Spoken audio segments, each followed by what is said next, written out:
How to know who viewed your WhatsApp status. Hello guys, this is Atticus and welcome back to another tutorial video.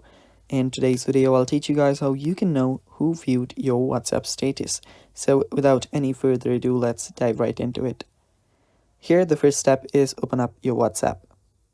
After you've opened up your WhatsApp, you can clearly see your chats and your people.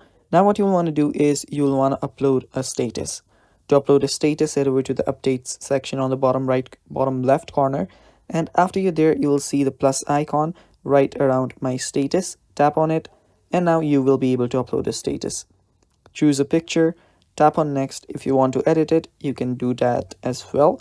And after you've uploaded a status, now if you want to know who has viewed your WhatsApp status, just wait for a few minutes or even maybe some hours, and after people have started viewing your WhatsApp status, you can simply open up your WhatsApp status, and then you will see the option where people has viewed your status. So if you go around here and you'll see this icon, tap on it, and there you'll see the list of people who has viewed your WhatsApp status.